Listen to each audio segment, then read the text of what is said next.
pero saludamos a todos los presentes.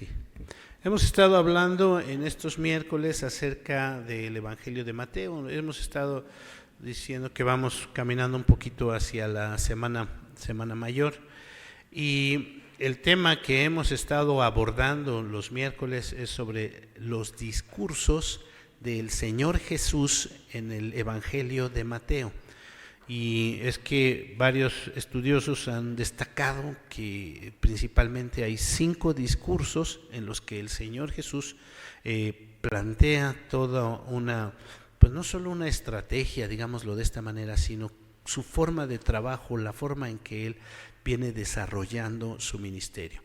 Hablando un poquito sobre cada uno de los 4 evangelios, hemos dicho que el Evangelio de Mateo se caracteriza porque está dirigido principalmente a los judíos. Algo que vemos es que nos presenta al Señor Jesús como el Cristo, el Mesías, el enviado de Dios que viene a dar cumplimiento a todo lo que se había anunciado en el Antiguo Testamento. Por eso encontramos muchas referencias en el Evangelio de Mateo que dice: para que se cumpliese la Escritura, para que se cumpliese lo dicho por el profeta, para que esto. Y entonces viene anunciando de una forma muy especial y presentando al Señor Jesús como el Mesías, como el prometido, como el que había de venir. Entonces estos 5 discursos de los que hemos ya estado hablando, el primero fue el Sermón del Monte, que básicamente son los capítulos 5, 6 y 7 del libro de Mateo, bastante extenso. Este Sermón del Monte nos habla un poco de los estándares, es decir, la forma en que el Señor Jesús visualiza a sus discípulos.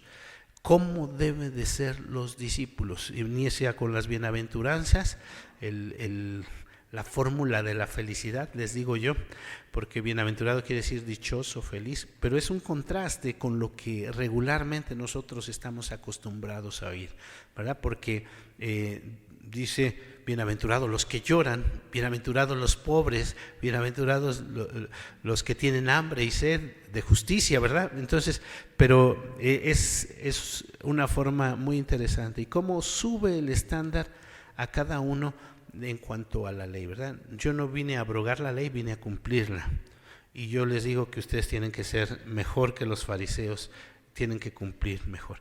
Y les fue dicho que no robarán o no matarán.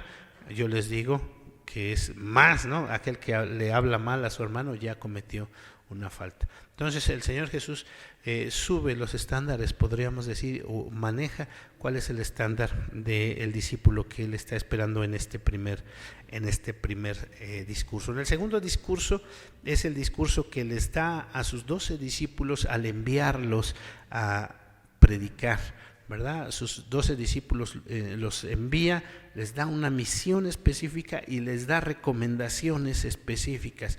Dice: ¿cuál es la misión? Bueno, vayan y anuncien: el reino de los cielos se ha acercado. Y estuvimos hablando un poquito sobre esta forma de la predicación y las recomendaciones que el Señor Jesús hace en ese momento. En aquel momento era específico a ir con el pueblo de Israel, con el pueblo judío. Más adelante vemos en la Gran Comisión como dice: ir a todas las naciones. Entonces el Señor Jesús es muy específico cada vez que nos envía algo. El tercer discurso es el discurso que le conocemos como el discurso parabólico. ¿Por qué parabólico? Bueno, es donde Él muestra su método o su forma de enseñanza a través de las parábolas. Y los discípulos le preguntan: ¿por qué les enseñas en parábolas? Y Él dice el propósito, ¿no? Una parábola no por todos es entendida. Es podríamos decir, una historia muy breve, muy simple, muy sencilla, pero que tiene simbolismo y donde no todos van a entender. Y el Señor Jesús dice: para ustedes les es dado el entender, pero muchos van a oír y oyendo no van a entender, no van a poder percibir. ¿Qué nos muestra este pasaje?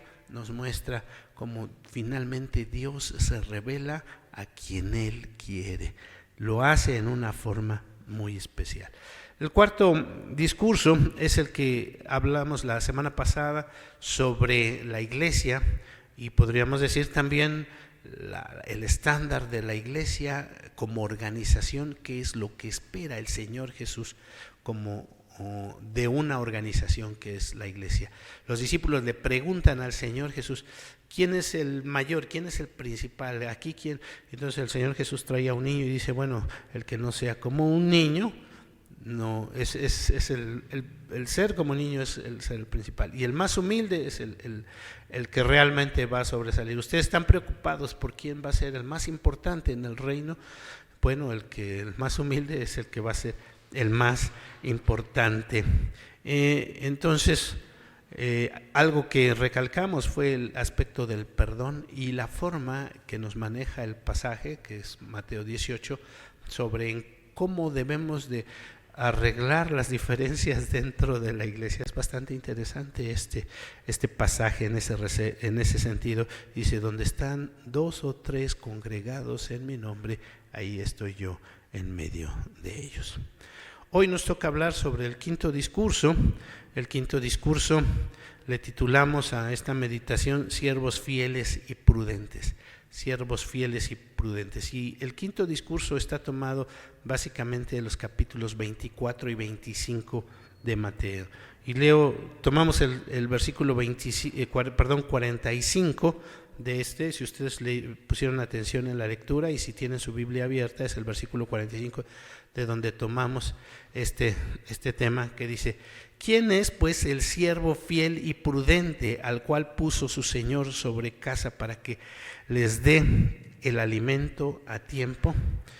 Y bueno, algunos dirán, este capítulo 24 y 25, el tema principal es los últimos tiempos, la segunda venida del Señor Jesús.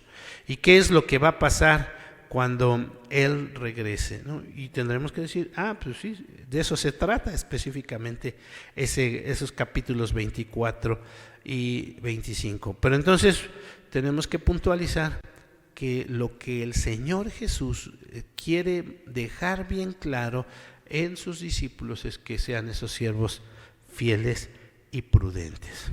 Bueno, vamos desde el principio.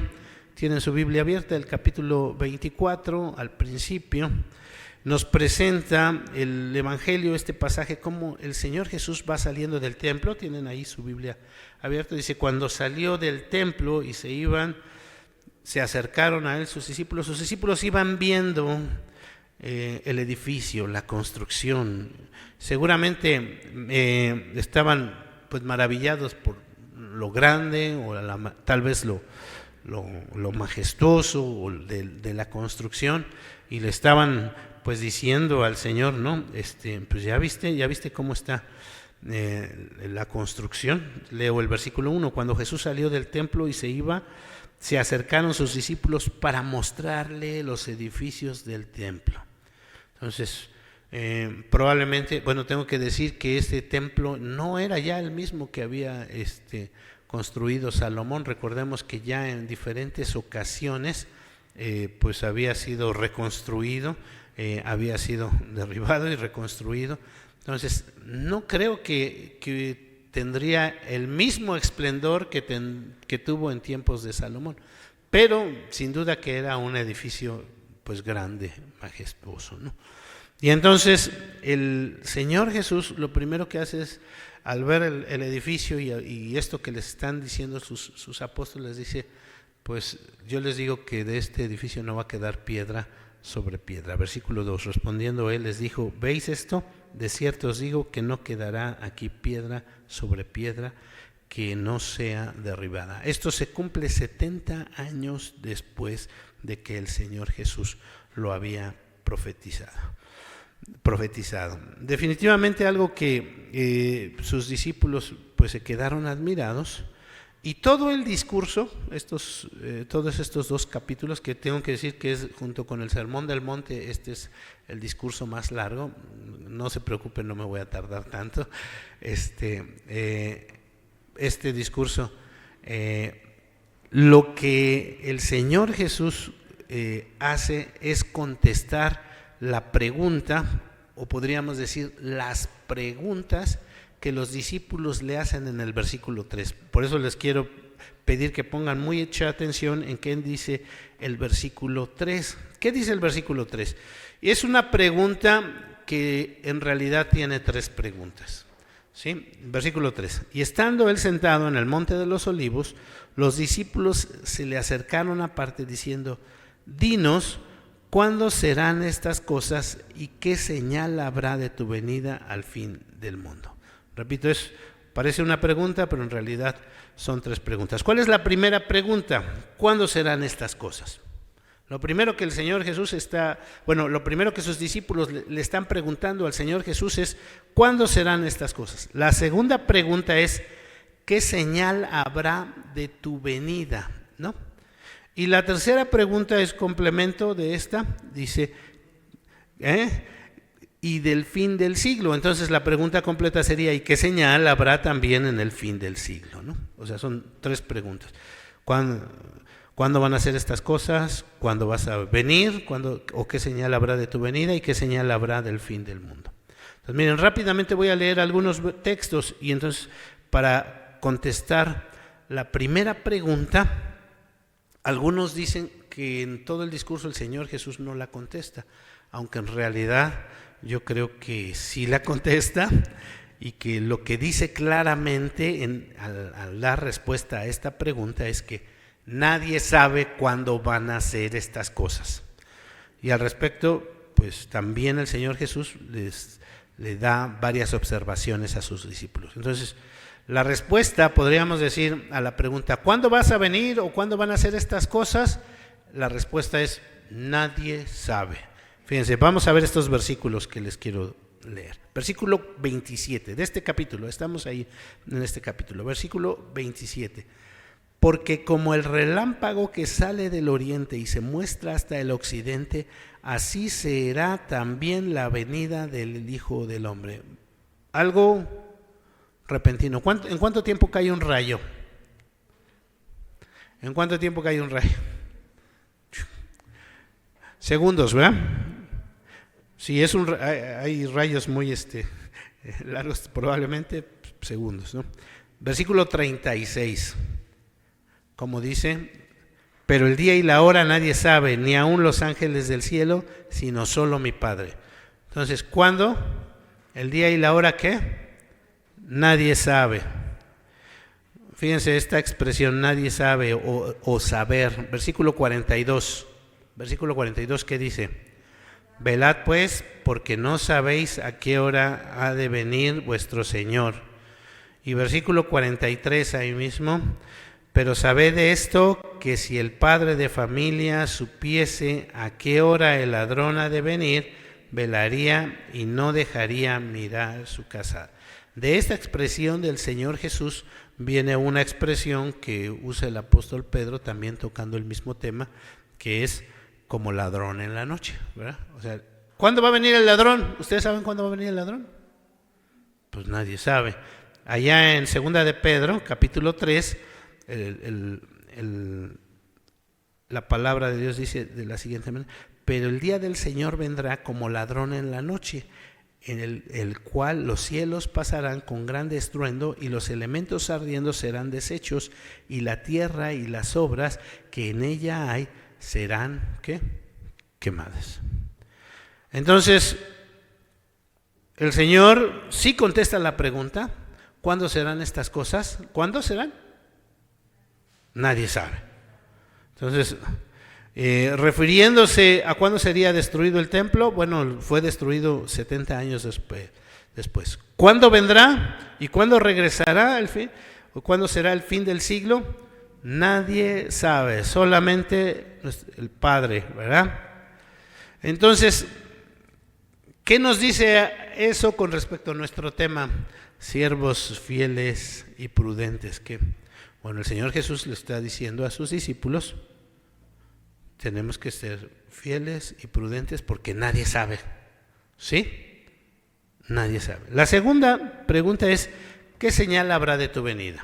Bueno, no voy a hablar de todas las señales que se mencionan ahí para empezar, porque son muchas señales y el pasaje sería muy extenso, pero de la respuesta que el Señor Jesús da, o sea, da varias señales, creo que es importante antes pensar y considerar, o antes de hablar de esas señales, el ver que si podemos ver que en el discurso el Señor Jesús ya claramente contestó la primera pregunta. ¿Cuál fue la respuesta? Nadie sabe cuándo será, ¿verdad? Del día. Las señales no son para que tratemos de adivinar ese día y esa hora. Sería un error muy grande y hasta estaríamos tratando de contradecir al Señor mismo de lo que Él está diciendo, porque las señales tienen como propósito avisarnos de algo inminente. Fíjense, ¿para qué es una señal? Para que estemos atentos, para que estemos alertas, para que estemos preparados. Repito, ¿para qué es una señal? Para que estemos atentos, para que estemos alertas, para que estemos preparadas, para algo que va a venir. Si yo veo en la carretera una señal de una curva, entonces pues tengo que estar atento porque viene una curva, ¿verdad? O si veo en la carretera una señal de que se viene una pendiente prolongada, porque hay señales así en la carretera, entonces tengo que tener cuidado porque viene una pendiente prolongada. Hay pisos resbalosos, ¿sí han visto que también hay señales que dicen piso resbaloso? Bueno, es para que yo esté atento en el camino. A lo mejor alguien va a decir, bueno, pero si veo una señal que me dice faltan 5 kilómetros, entonces, pues bueno, entiendo que faltan 5 kilómetros, pero vamos a ver las señales que el Señor dice aquí, o bueno, vamos a ver algunas de las señales muy rápidamente. Versículo 6, verso 6. Y fíjense lo que dice exactamente después de decir las señales. Verso 6. Y oiréis de guerras y rumores de guerra, mirad que no os turbéis, porque es necesario que todo esto acontezca. ¿Y qué dice al final? Pero aún no es el fin. Es una señal, pero todavía no es el fin. ¿Sí es lo que está diciendo? Versículo 8. ¿Qué dice el versículo 8? Y esto será, ¿qué? Principio de dolores. ¿Qué quiere decir eso de principio de dolores? ¿A qué está haciendo referencia el Señor Jesús? Nos va a doler. Bueno, más bien el Señor Jesús está usando una figura sobre una mujer de parto, ¿verdad? En parto. ¿Qué quiere decir cuando a la señora que está embarazada le empieza a doler? Pues que ya mero, ¿no? Que ya mero van a nacer el bebé. Todavía no, pero ya mero van a nacer. Entonces, está avisando. Esto es para ponernos alertas, atentos a cómo se están desarrollando las cosas para estar preparado. Si nos quedó claro la forma en que contesta la primera pregunta, debemos entonces entender lo que son las señales. ¿Por qué mencionar esto? ¿Por qué digo esto?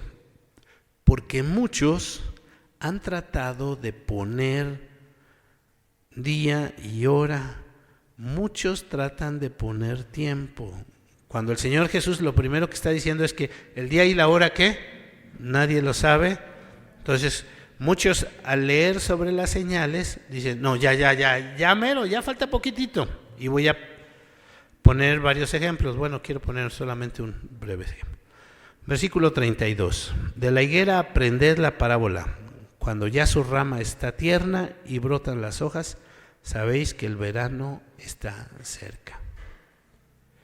En 1948, cuando se constituyó nuevamente el Estado de Israel, algunos comenzaron a decir, y esto era muy sonado, algunos comenzaron a decir, se está cumpliendo la profecía. Ya, quiere decir que cuando aprendes de la higuera, y algunos dijeron, falta una generación para que se cumpla todo. Pero cuando hablaron de esto, hablaron de tiempos y dijeron, en 40 años, no sé, aquí está mi hermano Salomón, que probablemente le tocó oír varias veces esa afirmación. En 40 años viene el Señor. Y pasaron los años y ¿qué creen que pasó? No vino, ¿verdad? Ahorita ya vamos para 80. ¿Cuál es la situación y por qué es importante recalcar esto? De fijar los tiempos o de no fijar los tiempos. Bueno, quiero poner unos ejemplos. Primero, la intención de estas señales, ya lo repetí, es estar alerta todo el tiempo. No solamente cuando nosotros pensemos que ya va a ser el tiempo. Cuando alguien dice falta una semana para algo, podríamos pensar que esa persona, pues durante esta semana se va a estar preparando, ¿verdad? Para eso. Pero ¿qué es lo que realmente sucede? O lo que generalmente sucede, sobre todo con nosotros como mexicanitos, que nos esperamos hasta el mero momento, ¿no? Ay, al fin todavía falta una semana. Más bien como que ese es el pensar.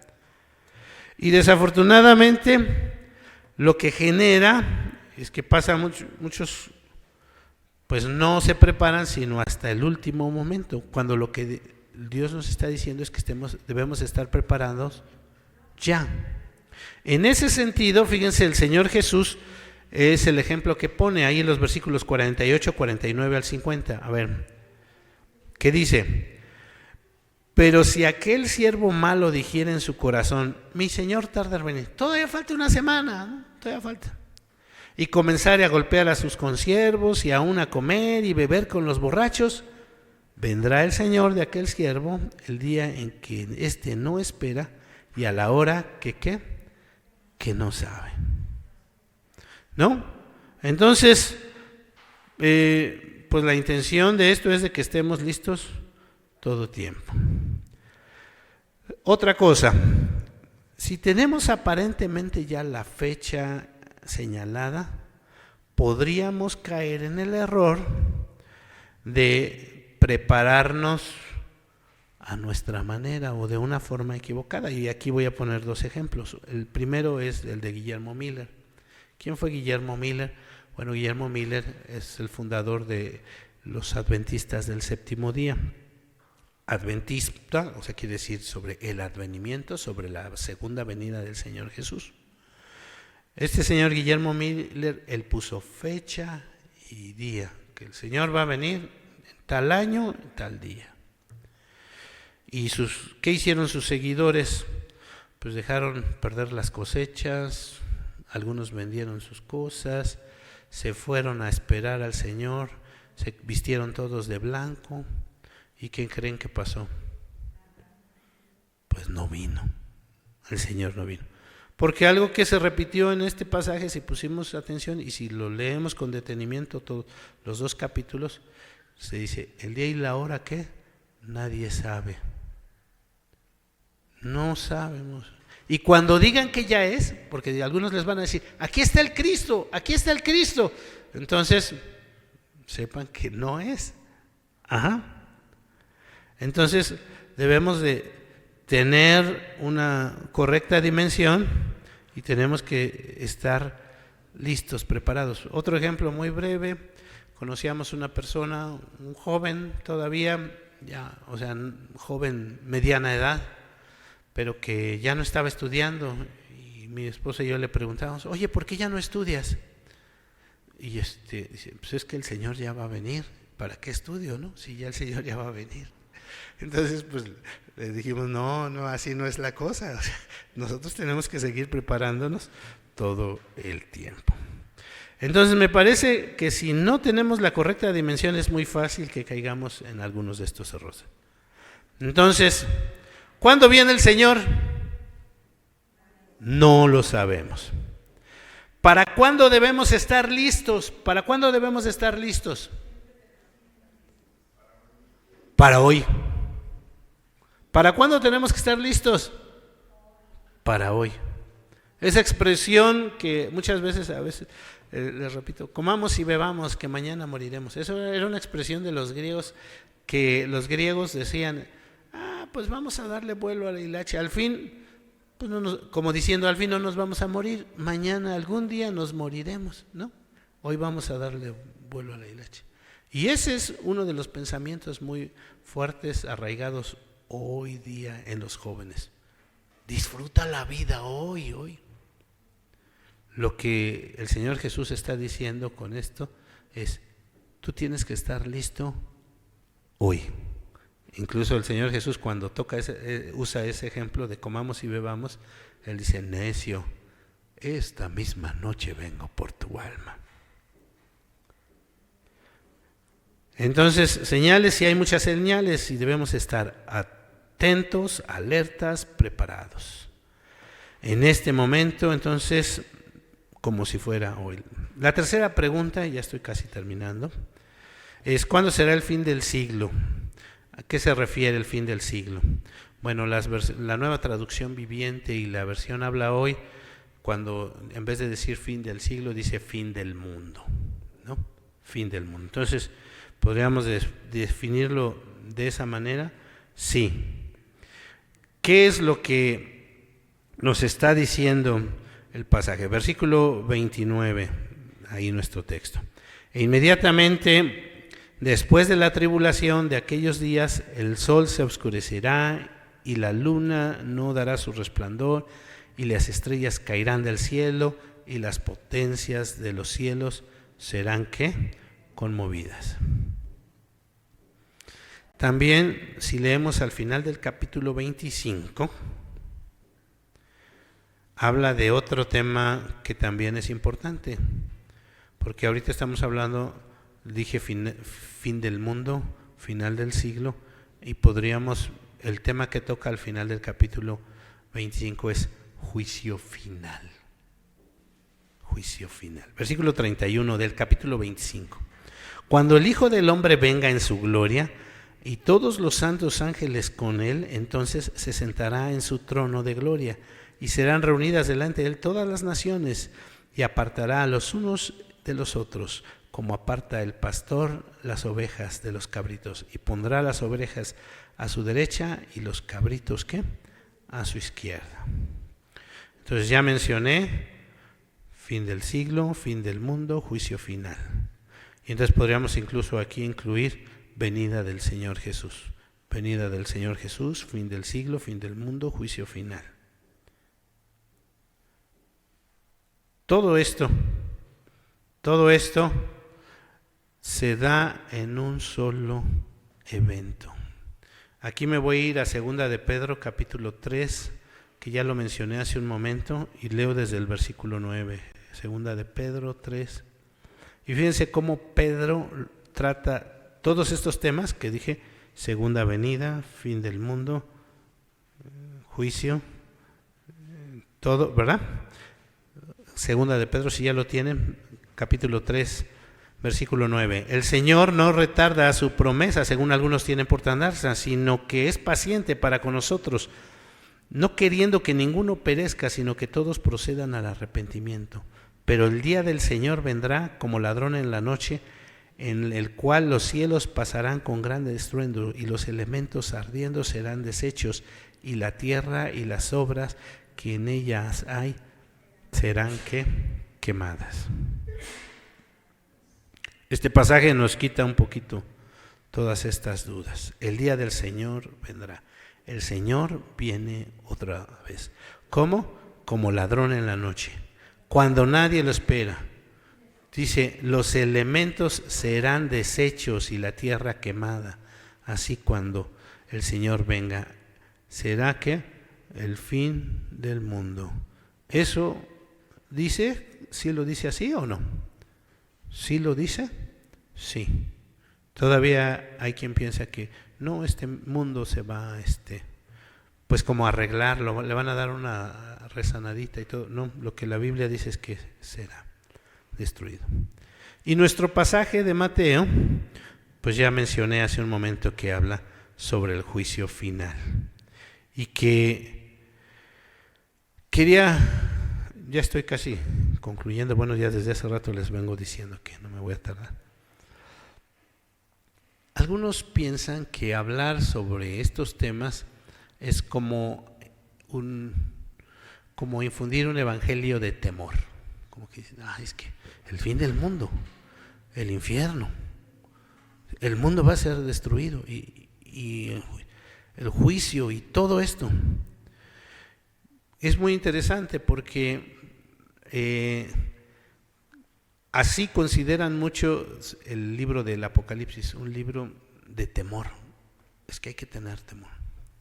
Sin embargo, cuando estudiamos Apocalipsis, nos damos cuenta que el libro de Apocalipsis y esto que el Señor está diciendo a sus discípulos es algo para que ellos tengan confianza.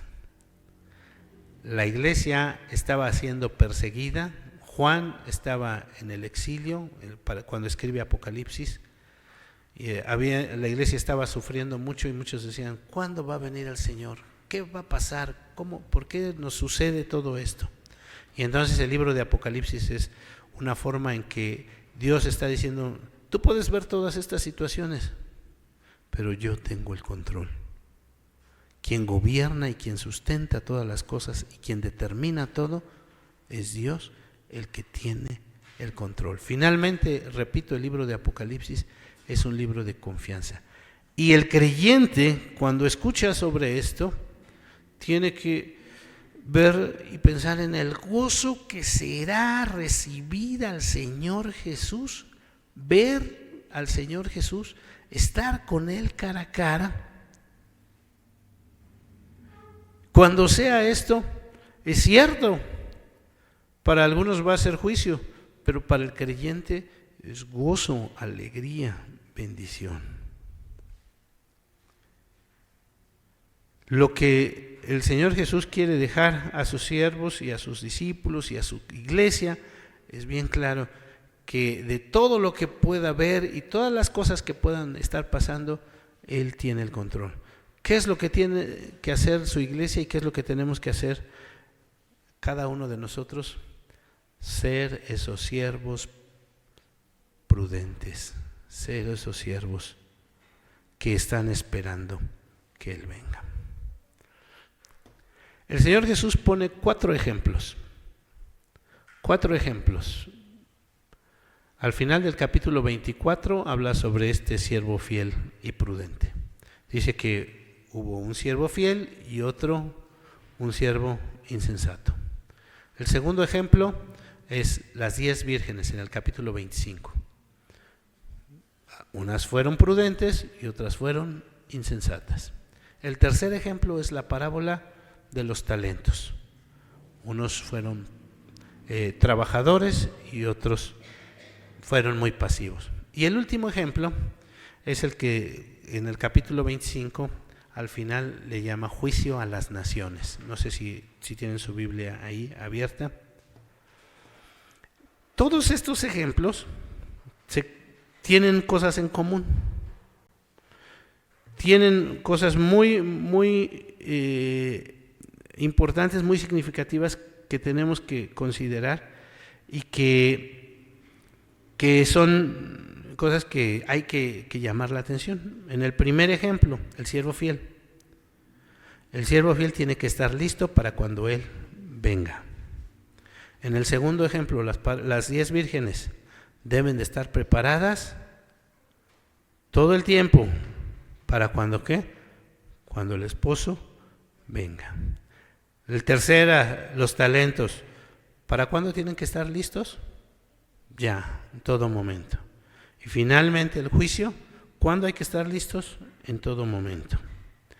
¿Qué es lo que caracteriza todo esto? Y ya, el siervo fiel va a recibir una recompensa. Las 10 vírgenes van a recibir recompensa. Los talentos van a recibir recompensa. Y los que sirven al Señor van a recibir recompensa.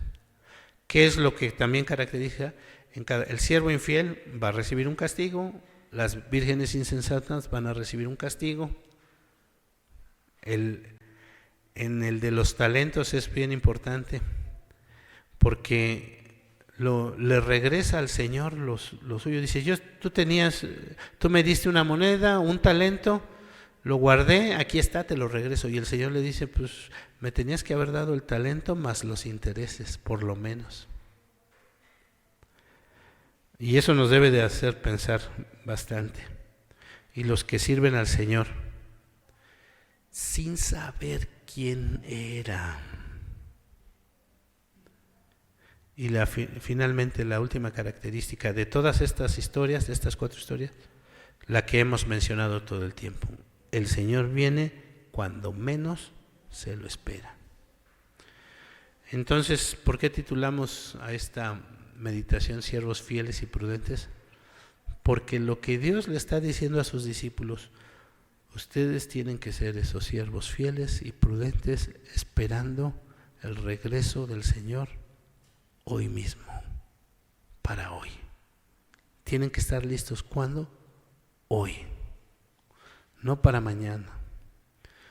Cuando la gente comienza a decir, es que se va a acabar el mundo a tal año, no se preocupen, porque quién sabe primero si llegues para ese año, ¿no?